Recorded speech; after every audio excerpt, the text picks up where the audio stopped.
Grain held hostage because of Russia's invasion of Ukraine is deepening the global food crisis. When a nation that is the breadbasket of the world becomes a nation with the longest bread lines of the world, we know we have a problem. Before the Ukraine war began, the country was the world's fourth largest exporter of corn and the fifth largest exporter of wheat.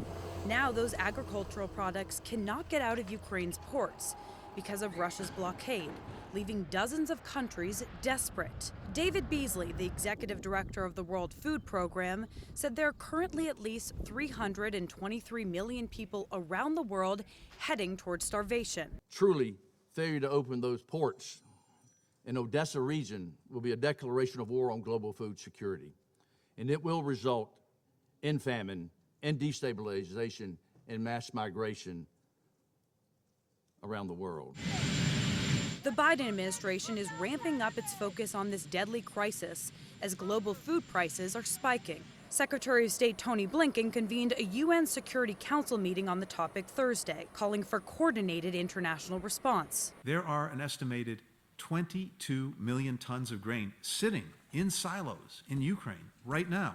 And demanding that Russia open the ports and allow trucks with food to leave the country. The Russian Federation claims falsely that the international community's sanctions are to blame for worsening the global food crisis. Sanctions aren't blocking Black Sea ports, trapping ships filled with food, and destroying Ukrainian roads and railways. Russia is. Footage obtained by CNN from Melitopol, Zaporizhia, allows us to see what President Zelensky's administration is calling food terrorism. Trucks bearing the white Z symbol of the Russian military stealing Ukrainian grain, bringing it to Russian-held Crimea. This is not just a strike at Ukraine. Without our agrarian exports, dozens of countries in various regions of the world have found themselves on the brink of food deficit. Russia is also carrying out strikes specifically targeting agricultural warehouses in the country. We're seeing attacks on everything from fields with craters in them.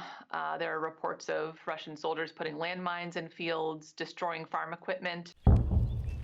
As the world presses for an end to Russia's invasion, experts warn that even if the conflict did end soon, it would take years for Ukraine's agricultural industry to recover. The world is on the brink of mass hunger. The Biden administration is working with European allies to develop alternate routes to get this Ukrainian agricultural products out of the country if Russia doesn't allow for those Ukrainian ships to leave the ports, which Russia has not indicated that they will. Now, one option that is being considered is getting this grain onto trains that would then go from Ukraine to European countries along the border, but that has logistical and technical challenges that come along with it, and so they are trying to figure out how to best figure out a solution to this problem. Kylie Atwood, CNN, New York.